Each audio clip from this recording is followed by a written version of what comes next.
I stared at the bank statement on my computer screen. $67,000. Gone. Just like that. The number that represented 30 years of putting away every spare dollar I had as a police officer, working double shifts, skipping vacations, eating leftovers for lunch while other guys went out. All of it transferred 3 days ago to my son's account for his wedding. And now, sitting in my kitchen with my phone still warm from the call I'd just received, I couldn't quite process what Marcus had just told me. "Dad, about the rehearsal dinner Friday night," he'd said, his voice tight and uncomfortable in that way he got when he knew he was about to say something I wouldn't like. "Vanessa and I talked to her parents, and they really want to keep it intimate. Just immediate family. You understand, right?" I'd held the phone away from my ear for a moment, staring at it like it might offer some explanation for what I'd just heard. "Marcus, I am your immediate family. I'm your father." "I know, Dad, but Vanessa's parents are hosting it at their country club, and they have a specific guest list. It's their thing, you know, traditional. Her whole extended family will be there.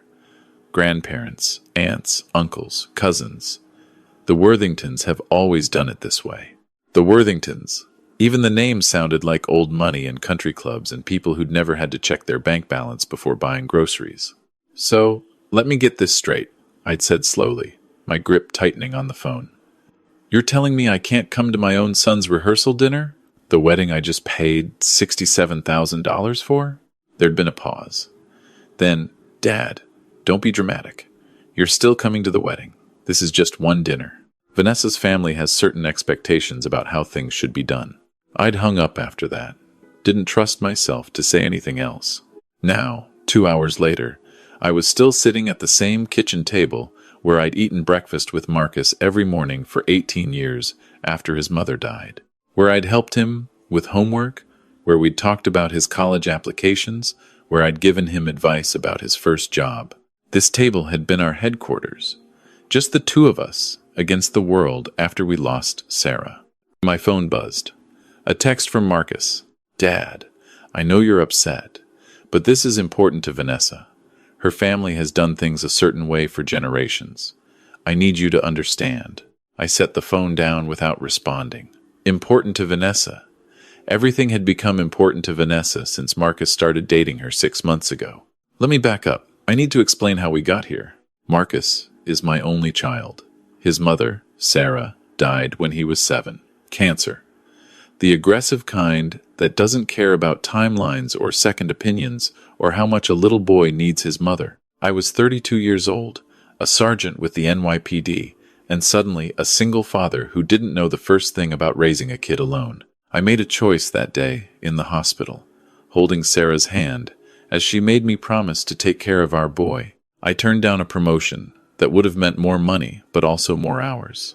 I switched to a desk job, taking a pay cut to work regular hours, so I could be there when Marcus got home from school. I stayed in our rent-controlled apartment in Queens instead of moving somewhere bigger. I drove the same Honda Civic for 15 years. Every dollar that didn't go to keeping us fed and housed went into 2 accounts, one for Marcus's college, and one for whatever he might need to start his adult life. Wedding fund. That's what I'd labeled it in my mind, though I'd never told Marcus that. I'd watched my friends' kids get married, seen what weddings cost these days, and I wanted to make sure my son could start his marriage without debt hanging over his head. Marcus grew up good. Smart, kind, hardworking, got a scholarship to Cornell, came out with a computer science degree, landed a job at a tech company in Manhattan, making more money at 25 than I'd made at 40. I was proud. So damn proud. Then he met Vanessa Worthington at some corporate mixer in the city. The first time he brought her home to Queens for dinner, I knew we were in different leagues. She arrived in a Tesla, wearing clothes that probably cost more than my monthly pension. She was polite enough, smiled at all the right times, but I caught her looking around my apartment with this expression I couldn't quite read. Not disgust exactly, but something close to it. Curiosity, maybe, like she was visiting a museum exhibit about how regular people lived. "This is charming," she'd said, running her finger along the bookshelf I'd built from scrap wood in my garage. So, authentic. Authentic. Like my life was a theme restaurant.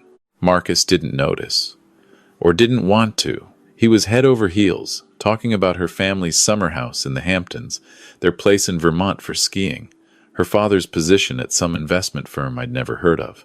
"She's great, isn't she, Dad?"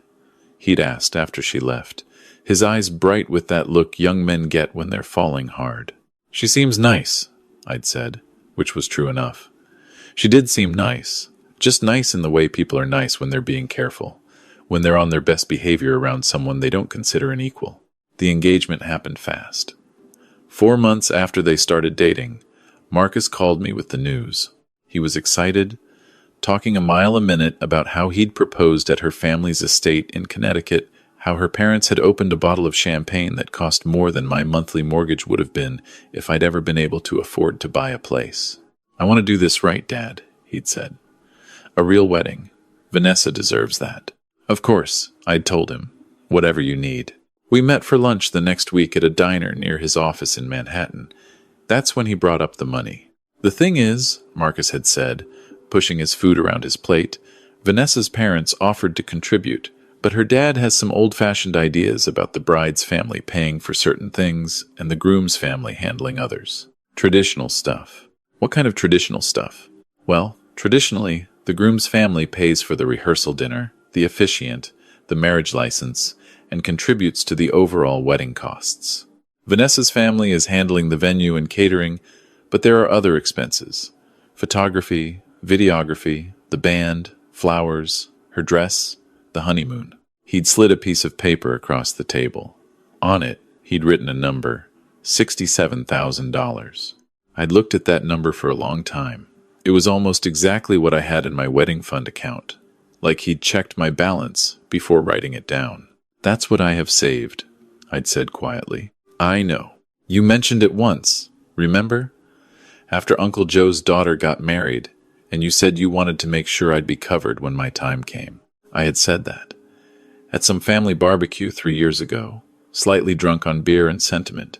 "Marcus, this is your entire wedding fund, all of it. I know it's a lot, Dad, but Vanessa and I want to do this right. Her parents are already spending over $100,000 on their portion. This wedding is going to be at the Worthington estate, 300 guests, a full orchestra. It's going to be incredible. 300 guests. I didn't even know 300 people. What about you two contributing?" I'd asked. "You're making good money now." Something had shifted in his expression. Embarrassment? Maybe. "We're saving for a down payment on a condo in Manhattan. Vanessa's dad has a connection at a building in Tribeca. We can't touch that money. But you can touch all of mine," I'd thought, but didn't say. "Please, Dad, this is important. Vanessa's family. They have certain expectations. I don't want to look like I can't provide for her." That's what got me. That look in his eyes. The same look he'd had as a kid when other boys at school had the new sneakers or the expensive gaming systems, and he'd had hand-me-downs and whatever I could afford on sale. I'd spent his whole childhood trying to make sure he never felt less than anyone else, even when money was tight. "Okay," I'd heard myself say. "I'll transfer it this week." His face had lit up like Christmas morning. "Dad, thank you. This means everything.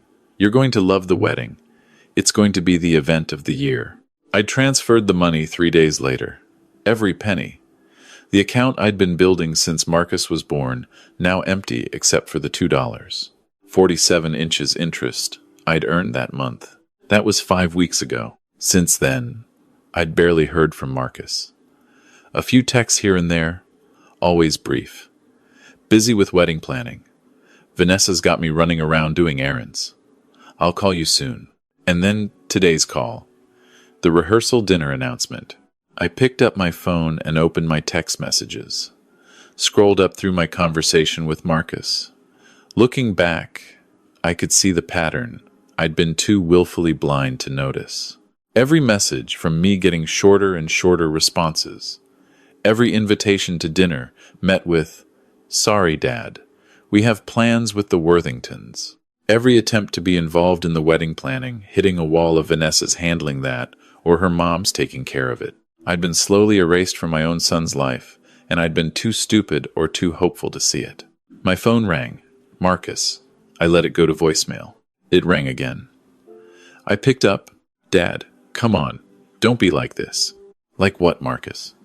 Upset that my son is excluding me from his rehearsal dinner after I gave him $67,000? You're being unfair. This isn't about the money. Then what's it about? Silence. Then, carefully, Vanessa's parents want the rehearsal dinner to reflect a certain standard. They're particular about the guest list. Standard. What does that mean? Dad, please. You're making this harder than it needs to be. It's just one dinner. You'll be at the wedding. You'll walk down the aisle. You'll sit in the front row. Everything a father should do. Everything except be included in the actual family events. That's not fair. You know what's not fair?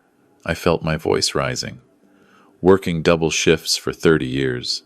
Eating ramen so you could have name-brand cereal. Driving a car held together with duct tape so you could go to summer camp. Giving up a promotion, a bigger apartment, a life that might have included a second chance at love. All so you could have every opportunity I never had. And now I'm not good enough for the Worthingtons Country Club? Dad, it's not like that. Then what's it like? Explain it to me. Another long pause. Then, in a voice so small I almost didn't hear it, Vanessa's parents asked about you, about what you do. I told them you were retired, NYPD. Her mother said, "Oh, how? Civil service." Like it was something quaint. Her father asked what you did before that, and when I said you'd been a cop your whole career, he said, "Ah, well, everyone serves in their own way." My blood went cold. "And what did you say?" I didn't say anything. I should have defended you. I know. But Vanessa was there, and her parents were already being weird about the money situation, and I didn't want to make waves. You didn't want to make waves. I laughed, but there was no humor in it. Marcus, did you tell them I paid for this wedding? I told them we had family contributions from both sides. That's not what I asked. Silence. Marcus, did you tell the Worthingtons that your father, the retired cop from Queens, gave you $67,000 for this wedding? Not specifically. What does that mean? It means I may have implied that the money came from my job, from bonuses and savings. Vanessa's parents were already weird about the whole thing, and I didn't want them thinking.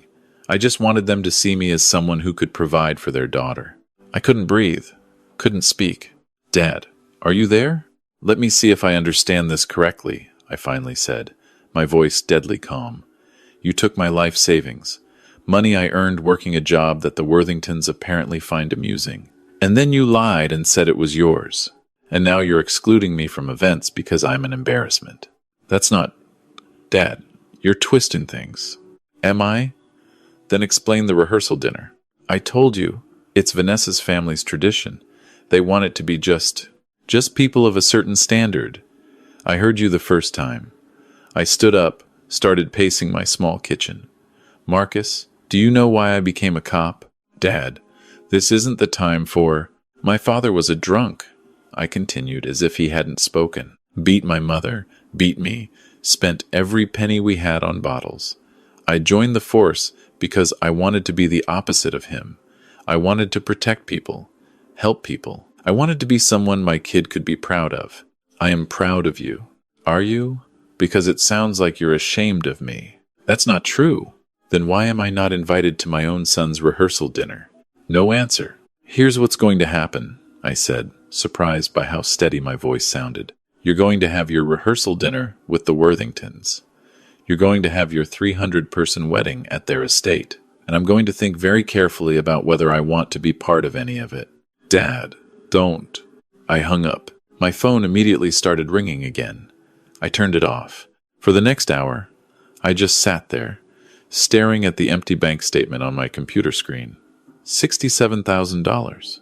Gone. For a wedding, I wasn't even considered important enough to celebrate properly. Then something occurred to me. I pulled up my banking app and started looking through Marcus's account activity from the past 5 weeks. I still had access because we'd set it up years ago when he was in college, and I was helping him manage his student expenses. I'd never removed my access, and apparently neither had he. What I found made my stomach turn. $15,000 to a car dealership. Marcus had bought Vanessa a new Mercedes 2 weeks after I'd transferred the money. Early wedding gift, read the note. $8,000 to a jewelry store. Tiffany's, probably her wedding band. $12,000 to some luxury resort in Bali. Their honeymoon, apparently. $4,500 to a men's clothing store. His wedding suit and groomsmen gifts. $3,200 to a watch company. Rolex, for himself, I assumed. I did the math. $42,700 spent in 5 weeks. And the wedding was still 2 months away. But here's what really got me. None of these were wedding expenses in the traditional sense. The venue, the catering, the flowers, the photography, all the things he'd said he needed the money for, those were supposedly being covered by the Worthingtons. My son had taken my life savings and used it as his personal slush fund to buy luxury items so he could keep up with his wealthy fiancée. I sat back in my chair, feeling something shift inside me. Not anger, not yet. Something colder. Something like clarity. I opened my laptop and started drafting an email. The next morning, I drove into Manhattan. I'd made an appointment with an attorney friend of mine from the force, guy named Tom Rodriguez, who'd retired a few years before me and started a small law practice. Let me get this straight, Tom said, leaning back in his office chair. Your son asked for money for wedding expenses. You gave it to him. He spent it on luxury items instead, and now he's excluding you from wedding events. That's the summary. And you want to know if you can get the money back. I want to know what my options are. Tom pulled out a legal pad. Did you have any agreement in writing? Any contract stating the money was for specific expenses? No, it was my son. I trusted him. I understand. But legally, that makes this a gift. Unless you can prove fraud, meaning he deliberately misrepresented how he would use the money, it's going to be very hard to recover it. He told me it was for wedding expenses. I have texts where he listed specific things: photography, videography, flowers. But he spent it on cars and jewelry and vacations. Tom perked up at that. You have those texts? I do. And you can prove how he actually spent the money? I have access to his bank account. I can see every transaction. Tom smiled. Now we're talking. That's misrepresentation at minimum. Let me look into this. Don't do anything rash yet. Can you print out those texts and the bank statements?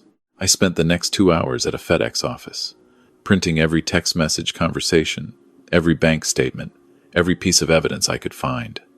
The folder I walked out with was 3 inches thick. My phone had been turned off since yesterday. When I turned it back on, I had 47 missed calls and 32 text messages.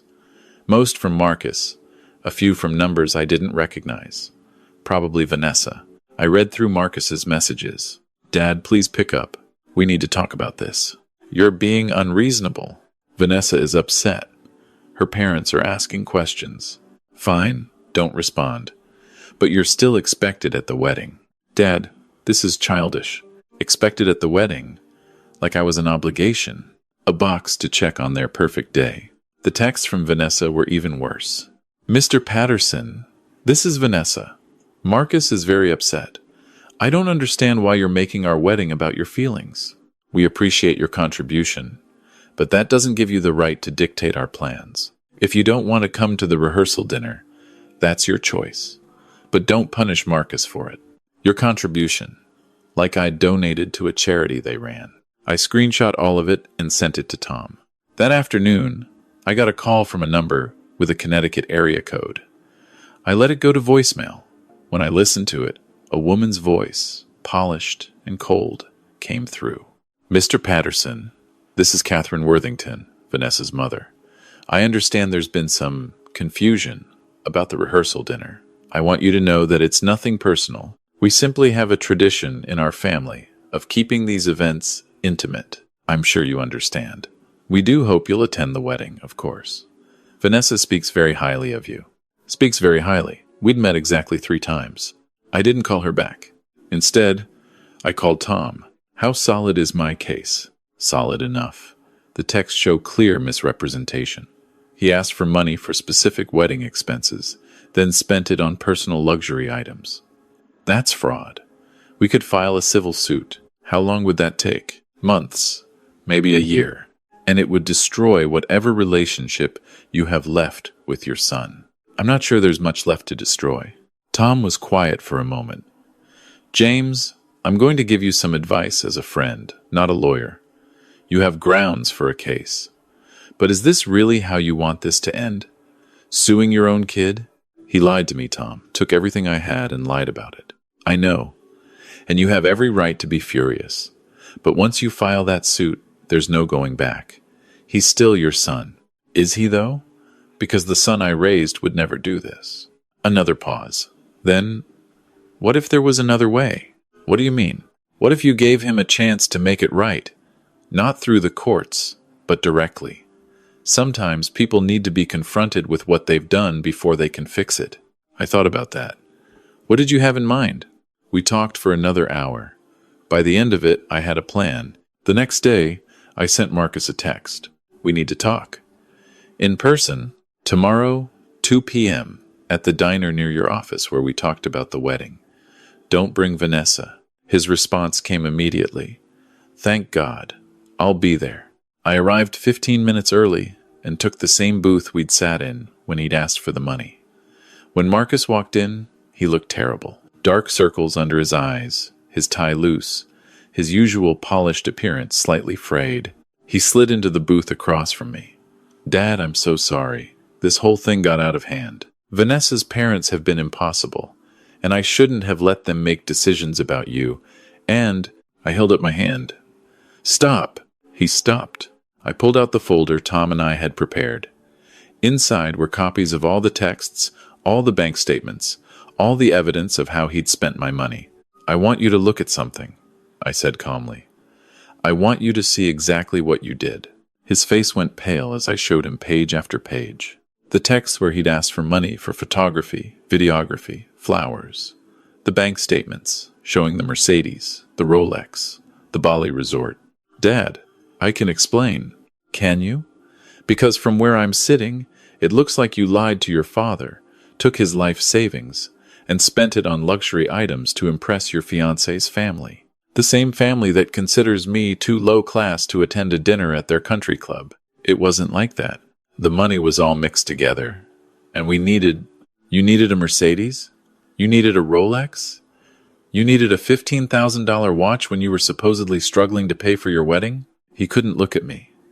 Just stared at the papers like they might change if he looked at them long enough. I've spoken to an attorney, I continued.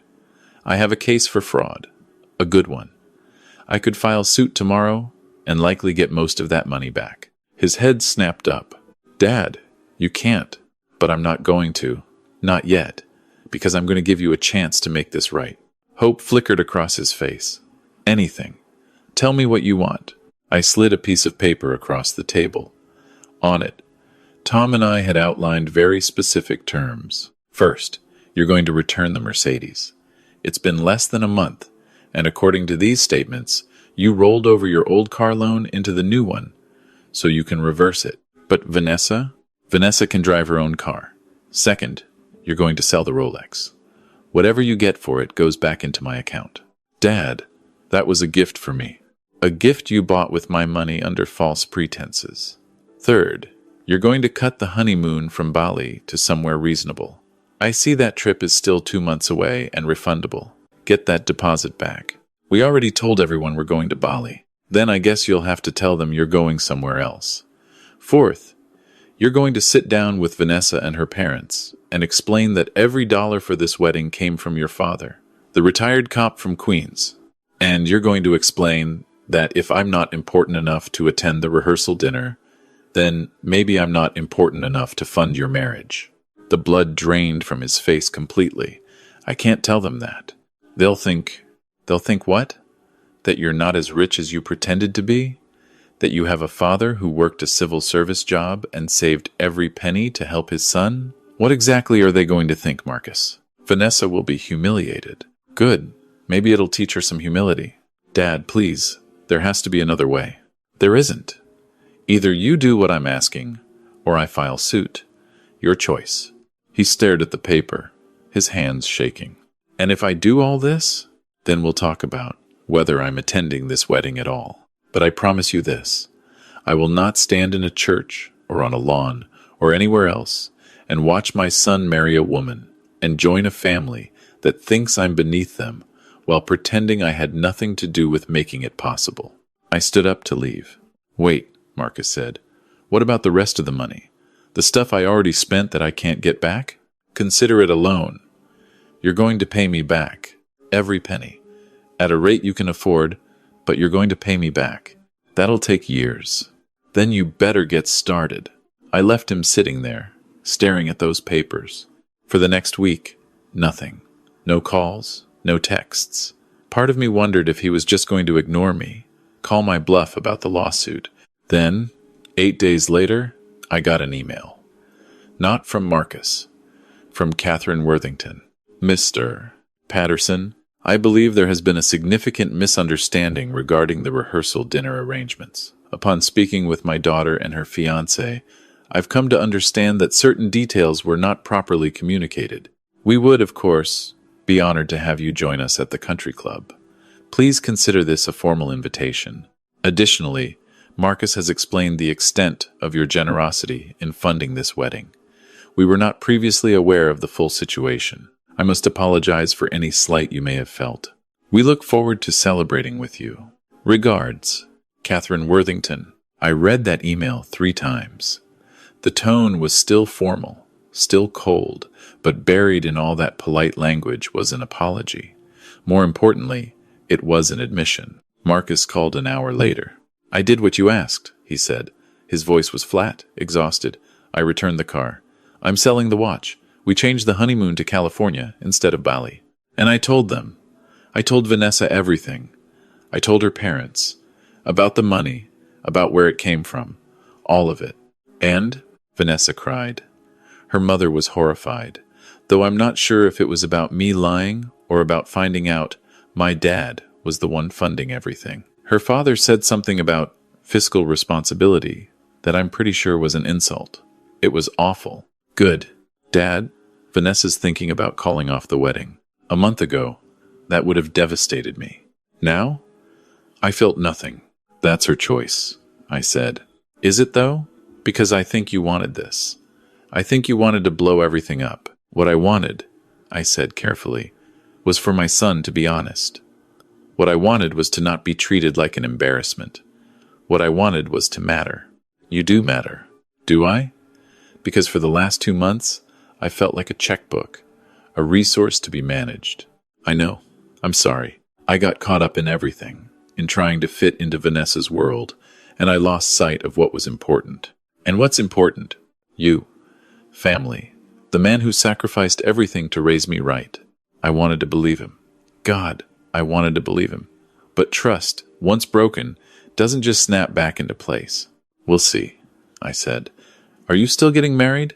I don't know. Vanessa and I are talking, really talking, for the first time in weeks. She's upset about the lies, but I think she's also starting to see how her parents influence things. It's complicated. It always is. Will you come? To the rehearsal dinner? To the wedding? I thought about that.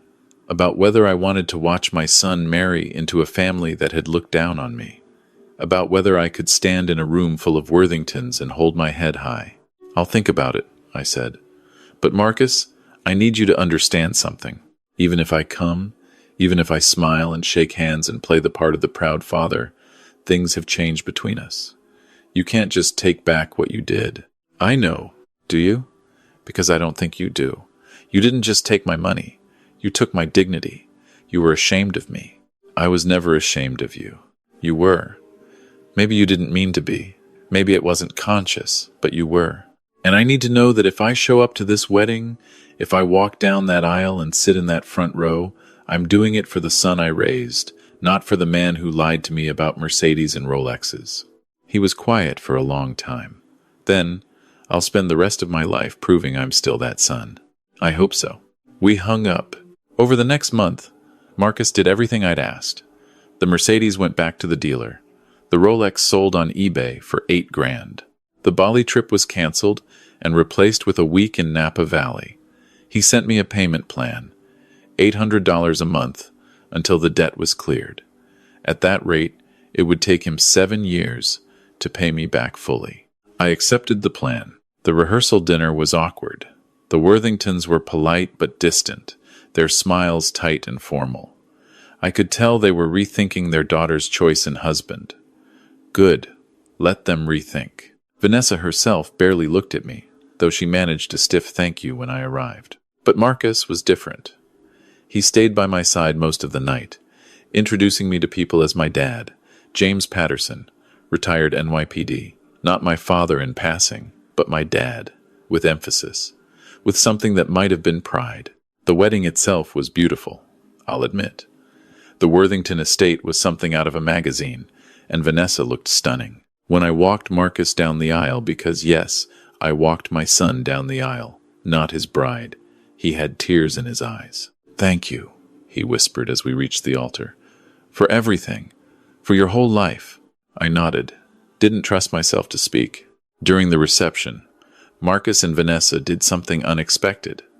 During their thank you speech, Marcus took the microphone and said, "I need to acknowledge someone who made all of this possible. My father spent 30 years as a police officer, working extra shifts, sacrificing his own comfort, all so I could have opportunities he never had. This wedding exists because of his generosity and love. Dad, I hope I can be half the man you are." The room applauded. I saw Catherine Worthington's lips thin, saw her husband shift uncomfortably. But Marcus was looking at me, and in his eyes, I saw something I hadn't seen in months. Genuine respect. That was 6 months ago. The marriage lasted 4 months. Turns out, the Worthingtons didn't just have opinions about rehearsal dinners. They had opinions about where Marcus and Vanessa should live. Connecticut, not Manhattan. What kind of job Marcus should have.